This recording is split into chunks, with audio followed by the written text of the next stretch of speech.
Rear Window is an Alfred Hitchcock film about a man named L.B. Jeffries, played by Jimmy Stewart.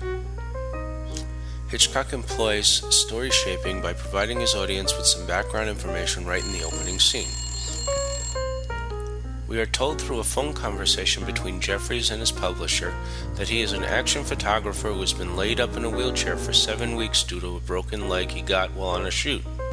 We find out that Jeffries spends much of his time observing his neighbors through the rear window of his apartment while he's recuperating from his accident. His insurance nurse, who comes to see him daily, tells him that watching people out the window can only lead to trouble. This information lays the foundation for the rest of the story. One important subplot in this story is about Jeffries' relationship.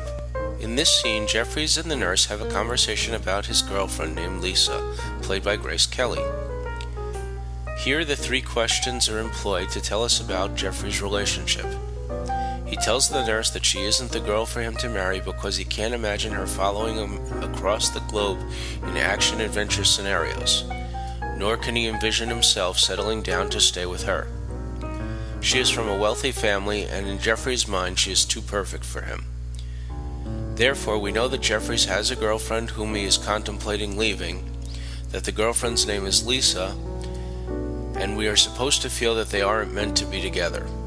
This information tells us how to deal with the next scene when Lisa brings over a fancy meal from a restaurant for a romantic evening with Jeffries. They end up fighting about the nature of their relationship and whether either of them can survive living in the other's world.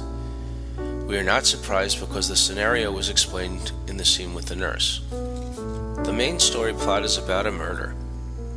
While observing his neighbors one evening, Jeffries notices some peculiar behavior from one of his neighbors, played by Raymond Burr, whose wife is an invalid. He believes the circumstantial evidence of his behavior means that the man killed his wife and disposed of her body in a suitcase. He convinces Lisa and the nurse that his theory is true, but a detective friend investigates and finds evidence to the contrary. Jeffries and company believe the murder took place so strongly that they try to find evidence to support their theory. He makes a phone call to the neighbor, trying to lure him away from his property so they can look for evidence in the flower bed. Lisa takes it upon herself to climb the fire escape and enter the man's apartment, but gets caught inside.